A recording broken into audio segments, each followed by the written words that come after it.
하나님 말씀 보겠습니다. 표적 앞에서 예수님을 만난 사람들. 이게 이제 A, B, C 이렇게로 나누어져서 하는데 그 B는 이제 베다니에 오셨어요. 마리아와 마르다의 곳이라고 이름이 붙은 동네를 오신 거죠. 그때까지는 아직 이름이 안 붙었어요. 근데 이제 그 뒤에 붙은 것을 11장에서 미리 썼을 뿐이에요. 그러니까 이제 12장에 가면 마리아가 기름 붓는 것이 나오는데 그때 또 다시 우리가 말씀을 볼 거예요. 12장에서는. 근데 이제 그곳에 도착해서 지금 무덤에 들어 있어요. 나사로가, 시체가. 그 무덤에 시체가 있는 가운데서 주님이 자매를 만납니다. 먼저 마르다를 만나고 그 뒤 마리아를 만나면서 거기 대화를 통해서 예수님의 정체성을 증거하시는 내용이 나오는 거예요.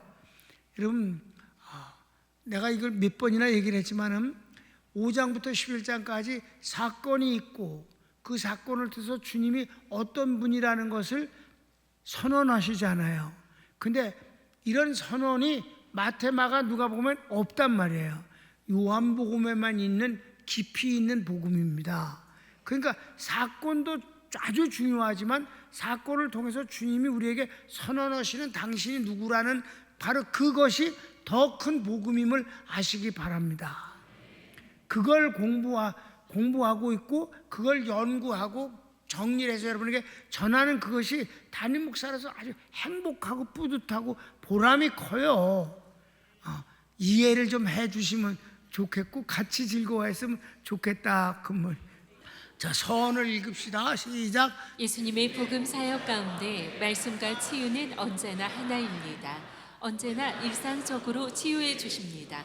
그런데 요한복음 5장부터 11장에서 나타나는 치유는 단순한 치유가 아니라 그때마다 주님의 정체성을 선언하신다는 특징이 있습니다. 지금까지 얘기한 거를 정리를 했어요. 그렇죠? 그 다음 또 읽읍시다. 그런 과정에서 유대인과의 논쟁도, 그들이 돌로 치려는 것도, 제자들이 이해하기 어려워하는 장면도 있습니다. 그렇습니다. 그렇죠? 아니 지금도 읽으면서 잘 모르는 사람들이 많은데 뭘 그래. 그래서 그 다음 나사로의 죽음을 앞에 두고 주님은 몇 사람을 만나 듣기도 하시고 말씀도 하십니다.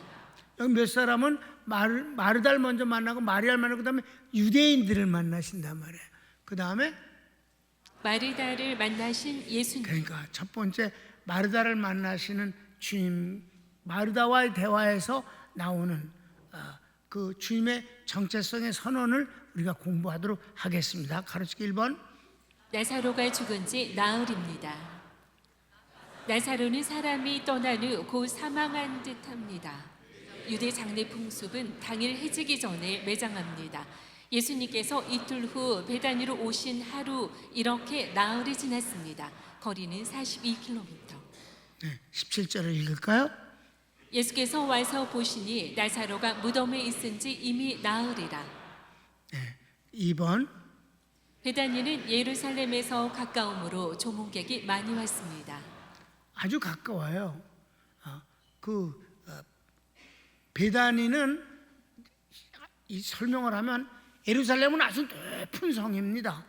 그 성 밑에는 아주 깊은 골짜기가 있어요. 양쪽에서 이제 골짜기가 똑같이 와갖고 합쳐져서 절로 흘러갑니다. 그래서 이 골짜기 그리고 높은 예루살렘 그것이 하나의 아주 천혜의 그 적으로부터 방어할 수 있는 성이에요. 그러니까 요 골짜기를 이쪽은 신농 골짜기, 이쪽 골짜기에 이렇게 지나가면 골짜기가 아주 좁으니까 깊은데 좁아요. 골짜기를 건너가면 거기가 감람산이에요. 예수님이 거기서 눈물 흘리시면서 기도하신 것 말이에요. 피땀 흘려. 거기서 주로 기도를 많이 하셨죠. 감람산이 큰 산이 아니에요. 그런데 그러니까 예루살렘 성이 있다. 그 다음에 골짜기 있다. 감람산이 비슷해요. 높이가 이렇게 하고 그 바로 이쪽 살짝 넘어가 베다니예요. 그러니까 이 이 감람산을 살짝 넘어서 예루살렘을 가는데 어느 정도냐? 2km 정도뿐이 2km 좀 넘을까? 내가 많이 걸어 다녔기 때문에 거기 공부하면서 한 2km 좀 넘은 것 같아요. 근데 그 넘어가는 이 감람산에 예루살렘까지 가는 길에 양옆은 지금도 그렇고 그때도 그렇고 공동묘지가 있어요. 왜 그런가?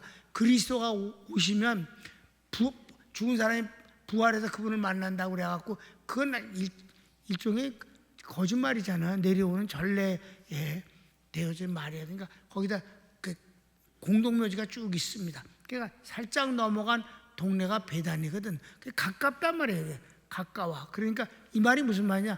가까우니까 아마 나사로가 괜찮은 사람이었나 봐. 아무튼간 예수님도 열심히 믿고 그랬으니까 그때 벌써 예수님이 3년이나 일하셨잖아요. 그러니까 예수 믿는 사람들이 많이 있으니까 나사로가 죽었으니까 조문객들이 많이 왔단 말입니다. 그 분위기를 얘기하는 거예요. 자, 봅시다. 베다니는 예루살렘에서 가깝기가 한 오리쯤 되매 많은 유대인이 마르다와 마리아에게 그 오라비의 일로 위문하러 왔더니. 그래서 오리라고 그랬어요. 2km가 맞아. 그 오리 정도뿐이 안 돼요. 그러니까 걸어 다닐 수 있는 거지. 그래서 그 다음 마르다가 예수님이 오신다는 말을 듣고 곧 주님께 나갑니다. 마리아는 집에 앉아 있습니다. 20절 말씀이에요. 뒤 설명을 좀 읽읍시다. 둘의 성격 차이를 보이는 면도 있으나 마르다는 가장이니 그녀가 나가면 당연하고 마리아는 장례 예대로 시체가 나간 후 의자와 침대는 엎어두고 유족은 낮은 상 위에 앉아 울고 있었을 것입니다. 그게 그 유대인들의 장례 일종의 풍습이고 예의예요. 그러니까 유족들이 우리나라도 그렇잖아요. 유족이 멀리 안 나간단 말이에요. 내가 가서 장례 임종 예배를 드리고 장례 입관 예배를 드린다든지 하여튼 예배를 드려도 유족이 따라 나오지 못하게 한단 말이에요. 거기서 그냥 인사를 하고 난 나온단 말이에요. 그러니까 유족들은 밖에 나가지 않아요. 그러니까 이제 사망한 사람의 그 영정을 이렇게 지킨다는 것이 하나의 예의니까. 그래서 마르다는 이제 예수님이 오신다고 그러니까 막 뛰쳐나갔지. 뭐 예의고 뭐고 막 뛰쳐나간 거야. 그러니까 성격적인 차이가 있지요. 마리아본. 그런데 마리아는 그걸 몰랐어요. 그 처음에는 몰랐어. 그러니까 마르다가 뛰어나갔고 낭중에 와서 마르다가 와서 예수님이 널 찾으신다. 이러니까 그때 뛰어나간 거지. 그러니까 마리아는 그 장례 예식상 이렇게 앉아서 있는 그런 모습이에요. 울었는지 안 울었는지 잘 몰라. 하여튼 간에 원래는 거기서 앉아서 울어야 되는 거야. 근데 그래서 4번 마르다가 주님께 주께서 여기 계셨다면 내 오라버니가 죽지 아니하였겠나이다. 21절을 읽을까요? 마르다가 예수께 여짜오되 주께서 여기 계셨다면 내 오라비가 죽지 아니하였겠나이다. 성경 그대로 제목을 쓴 거예요. 왜냐면 이런 건 건드릴 수가 없고 또 건드릴 필요가 없잖아요. 그러니까 2번을 여러분이 읽는 거와 같아요. 그걸 지겨워하지 마세요. 여러분, 담임 목사가 하나님 말씀 그대로를 여러분들이 담기를 원해서 하는 소리니까 억지로 말을 만들 생각이 없어. 왜냐면 이해가 안 되는 곳만 내가 설명으로 바꾸는 거지. 이해가 되는 것은 그대로 하는 거예요. 그래서 그 다음 봅시다. 지극히 당연한 안타까움과 슬픔을 고백한 것이나 예수님은 그 현장에 계셔야만 고치시는 분은 아닙니다. 그래요. 이제 마르다가 똑같아. 마리아도 똑같이 그렇게 말했어요. 주님이 여기 계셨다면 내 오라버니가 내 나사로가 절대 죽지 않았을 것입니다. 뭐 그럴 수 있지. 주님이 고쳐 주실 테니까 아프면은. 그러니까 그랬을 것입니다. 그런데 주님은 꼭 계셔야만 역사하시는 분은 아니잖아요. 왜? 백부장 믿음 알잖아요. 주여 그 먼 거리를 오실 필요 없습니다. 저는 그거 감당할 수 없습니다. 이 더운데 멀고 더운데 여기서 말씀만 하고 없어서 그럼 내 하인이 낫겠나이다. 나는 군인입니다. 내 상관이 나에게 명령하면 나 그 일을 행하고 내 부하에도 내가 명령하면 그거 행합니다. 하물며 주께서 명령하시는데 비용이 안 쫓겨나가겠습니까? 그러니까 예수님이 뭐 이런 인간이 다 있나? 아니 이스라엘 중에 이만한 믿음을 내가 본 적이 없다 그러고 네 믿음대로 되라. 네 하인이 나았느니라. 그러니까 감사합니다라고 나오니까 집에서 뛰어왔잖아. 아이, 백부장님, 그 하인이 낫습니다. 그러니까 언제니? 그러니까 주님이 말씀하시던 그 시간에 그가 낫더라 이 말이에요. 그러니까 이런 것을 통해서 주님이 꼭 여기 계시고 뭐 안 계시고 그게 중요한 건 아닌데, 그래도 마르다와 마리아가 주님이 여기 계셨다면 죽지 않았을 것입니다라고 말하는 건 충분히 그들의 입장에서 이해가 되는 말이지요. 그랬습니다. 그 다음 봅시다. 계속하여 이제라도 주께서 하나님께 구하시면 하나님이 이루실 줄 아나이다. 지금이라도 기도하시면 하나님이 응답을 주셔서 우리 나사로가 살아날 줄 어떻게 알겠습니까? 저 그걸 기대하고 있습니다 라고 말했어요. 그죠? 그래서 여기서 이제 단어가 쓰여지는 게 예수님께 대해서 기록하는 구한다는 단어와 이 마르다가 주님이 하나님께 구하면이란 그 단어가 좀 달라요. 자, 봅시다. 여기서 마르다가 사용한 예수님이 하나님께 구하시면의 단어, 아이테어는 낮은 자가 높은 분에게, 즉 사람이 하나님께 구할 때 사용합니다. 자, 저런 내용들이 다 그거예요. 그러나 시작. 그러나 예수님께서 하나님께 구할 때는 에로타오인데 이는 동등한 위치에서 사용합니다. 아멘. 주님이 당신이 하나님께 구한다고 그랬을 때는 낮은 자가 높은 자에게 구한다는 단어가 아니라 동등한 입장에서 구한다는 거예요. 예수님은 하나님이시니까.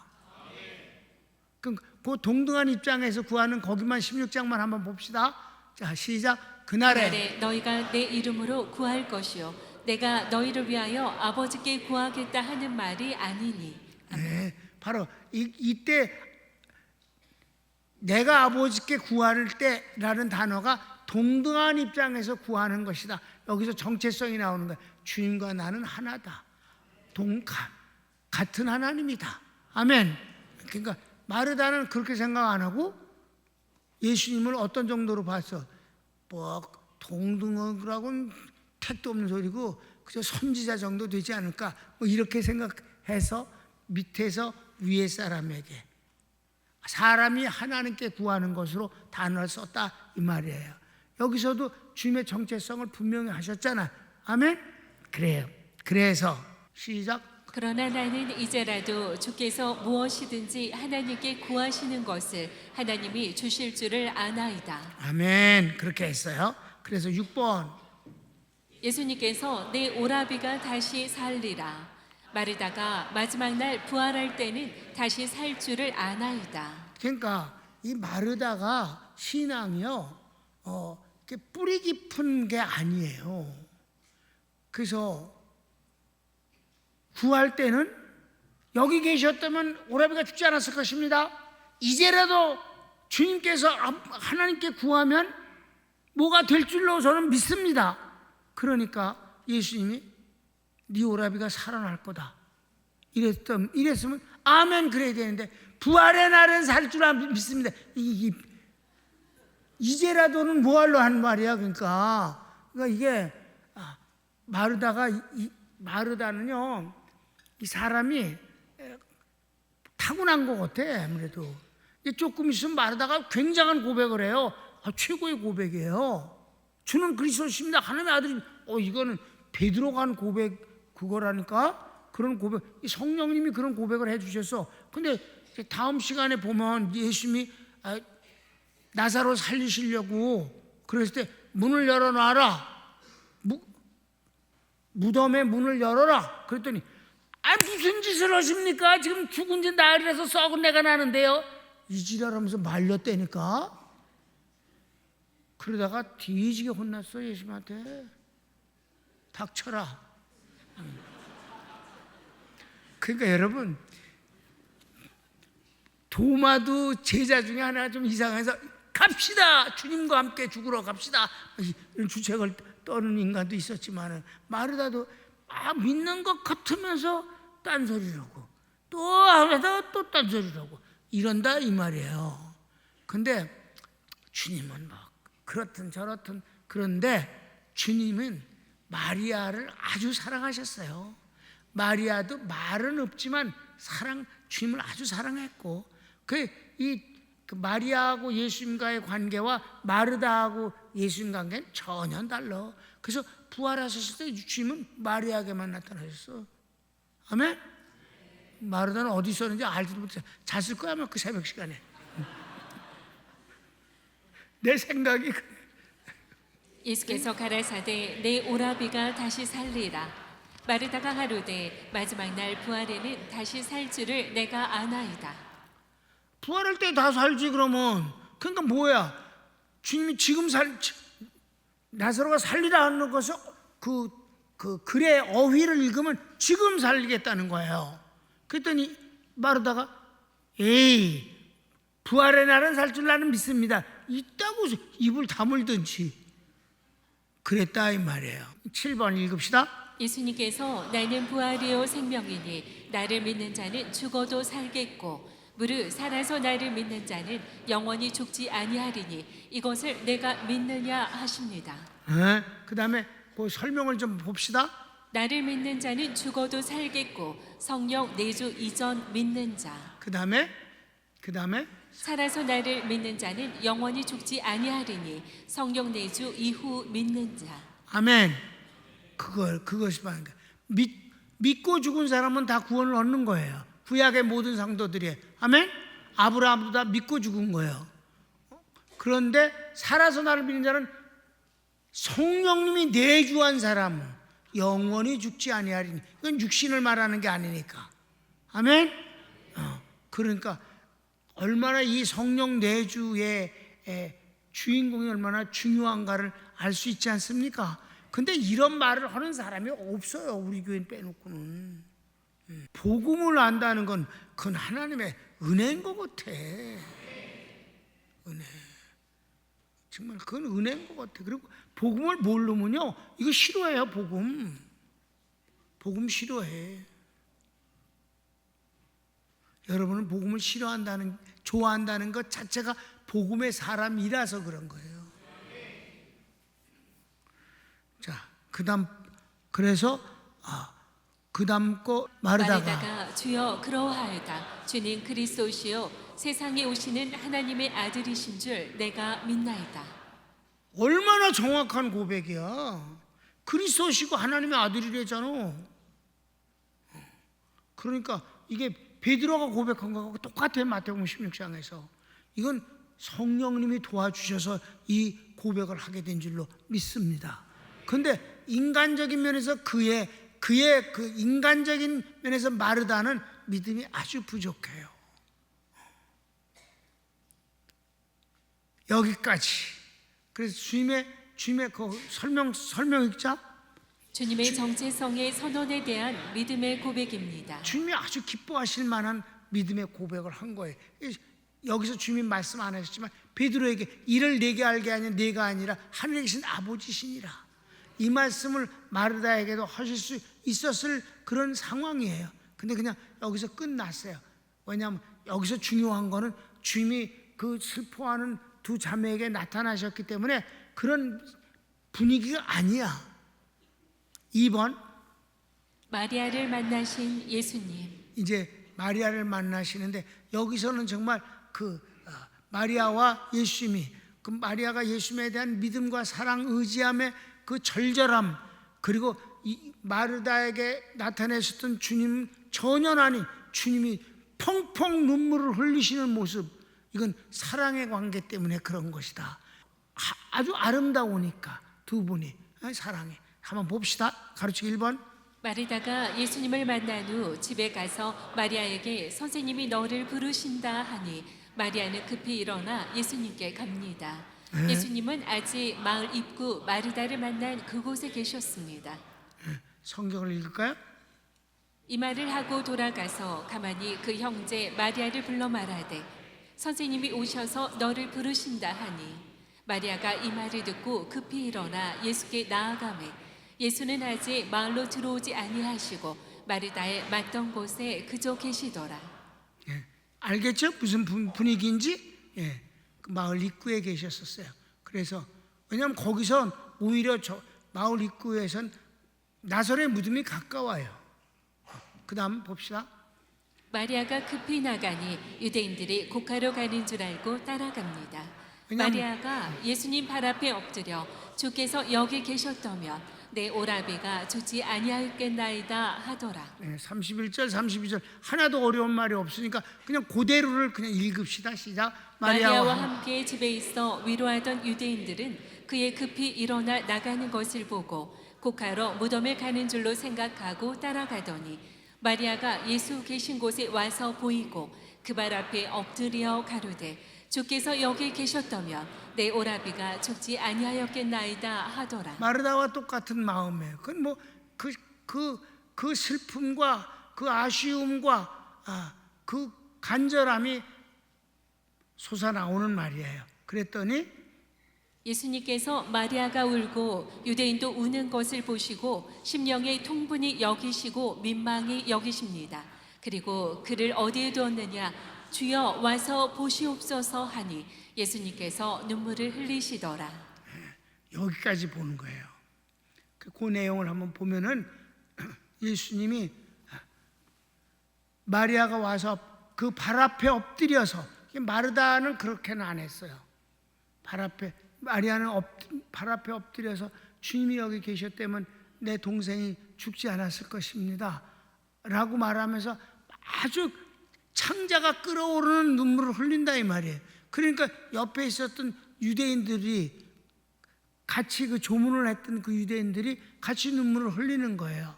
그랬을 때 주님이 통분히 여기시고 민망히 여기셨다 하는데, 이 통분히 여기셨다는 단어 자체는 사실은 그냥 번역을 해서 그냥 통분이라고 그러는데, 그 말이 아주 뭐랄까 화가 났달까, 그래갖고 막 몸부림을 치는 그럴 때 쓰는 단어를 갖다 썼어요. 근데 뭐 주님이 말은 아니잖아. 그러니까 아주 그 격한 감정으로 스스로 조절을 못할 만큼 아주 분이 여기시는 그런 마음입니다.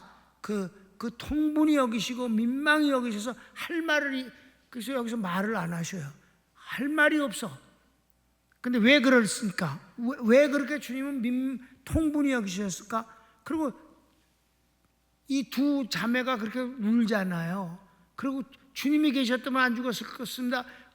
아무것도 할 수가 없는 형편. 이게 뭐예요? 성경 내가 썼어. 시작.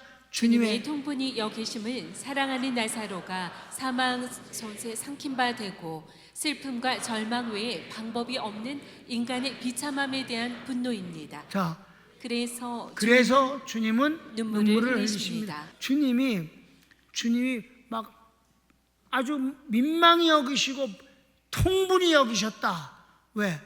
그거는요 감정의 순전이에요. 앞에 누가 있으면 패 죽일 것 같은 마음이야. 그게 앞에 누구야? 마귀야. 자, 사랑하는 나사로가 며칠 앓지도 않고 팍 죽어버렸다.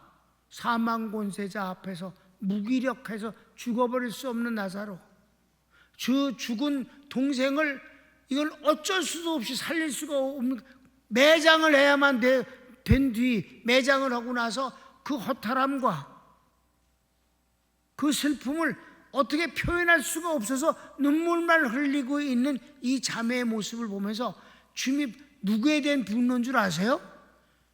그렇게 사망 권세 잡은 자가 그렇게 함부로 해도 꼼짝도 못하고 방법을 모르는 사랑하는 사람들의 모습에 분통을 터뜨리시는 거예요. 아멘. 그래서 주님이 눈물을 흘리셨다 이렇게 나오거든. 여기 눈물을 흘리셨다는 말이 재밌는 게 뭐냐면 창세기 1장 1절부터 계시록 22장까지 전체 성경 구절 가운데서 제일 짧은 한 구절이야. 뭐라고? 다시 읽읍시다. 시작. 성경 중 가장 짧은 구절입니다. 단어가 두 개야. 단어 써줘봐. 그러니까 저게 영어도 썼고 헬라어도 썼잖아. 두 단어라니까. 예수님이 우셨어. 그냥 그게 한 절이야. 그러니까 이게 어떻다고 성경 전체에서 제일 짧은 한 절이다. 재밌잖아. 성경 중에서 제일 짧은 절 어디야 하는지 알아? 예수님이 우셨다는 그 구절이야. 성경 어딘지 모르지? 성경 몇 절이? 35절이야. 11장. 11장 35절이야. 그게 예수님이 우셨다. 그러니까 이게 아주 그냥 그 집약되어져 있는 그런 말씀이에요. 예수님이 우셨다 한 절이야. 거기 이 예수님이 우셨다는 이 눈물을 흘리셨다는 것이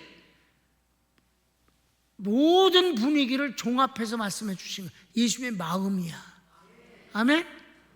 그 우신 것이 그러니까 근데 주님이 말씀을 안 하셔요. 왜? 상황이 그런 거니까. 그러니까 주님은 하시는 방법이 뭐예요? 마귀가 죽인 것을 주님은 살리시는 거지. 마르다에게 네 오라비가 살리라. 이 말씀은 주님만 할 수 있는 말씀이에요. 그러니까 주님이 뭐라 해서 그 눈물을 흘리시면서 어디다 두었냐? 그러니까 무덤에 넣었으면 가자. 이건 주님만 하실 수 있는 말씀이에요. 여러분, 우리 주님이 그런 분이라 너무 좋지 않습니까? 우리 주님이 상사 말씀 무슨 말씀을 하오리까 이러면 그분 믿어서 무슨 소용이 있어? 그래 안 그래? 근데 그분은 안 그러잖아. 뭐라 그래 그분? 어디다 뒀니? 저기다 가자. 이게 얼마나 멋있고 좋으냐 이 말이에요. 중요한 건 주님이 그 절망적인 인간 앞에 슬픔을 어떤 방법으로도 해결할 수 없는, 눈물 외에는 아무것도 할 수 없는 그들에게 주님이 가자. 이게 우리 주님이시다. 그렇다고 뭐 아무나 그냥 죽은 거 다 살리고 그럼 장례식장 망하게? 그러면 안 되지.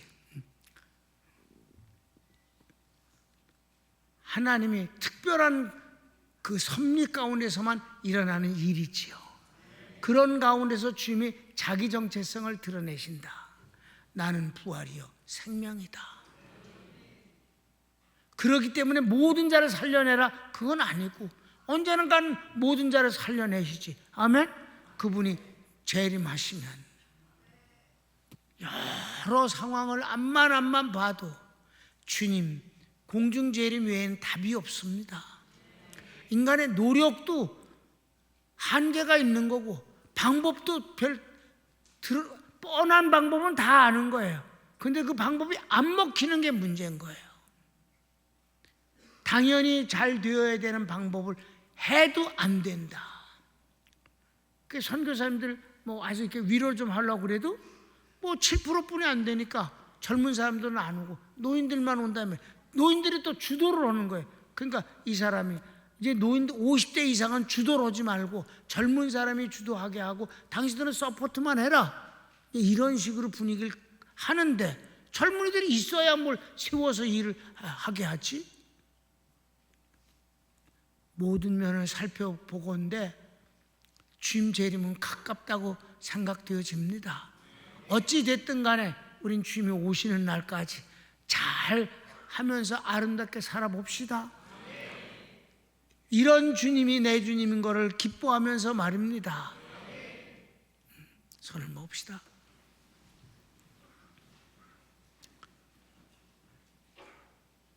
여러분, 나 이 요한복음이 이제 앞으로도 아주 정말 중요한 부분이 있잖아요. 주님의 유언장 14장, 15장, 16장 성령에 관한 것 말이에요. 그 공부도 남았긴 했지만은 여기 5장부터 11장까지 이 앞으로도 이제 2시간을 더 해야 되는데 이걸 하면서 주님이 이 나사로를 살리시면서 내가 누구다라고 선언하시는 바로 그것. 오늘은 마르다를 통해서 주님이 그리스도시고 하나님의 아들이심을, 그러나 그 전에 주님은 나는 부활이요 생명이다. 그러므로 내가 나사로를 살릴 수 있다라고 말씀하시고 자는 자들은 다 내가 깨워서 살리느니라 부활을 시키겠다는 말씀 앞에 우리는 정말 안심이 되지 않습니까? 우리는 주님과 영원히 함께 사는 주인공들이 되었습니다. 다 같이 주여 한번 기도합시다. 주여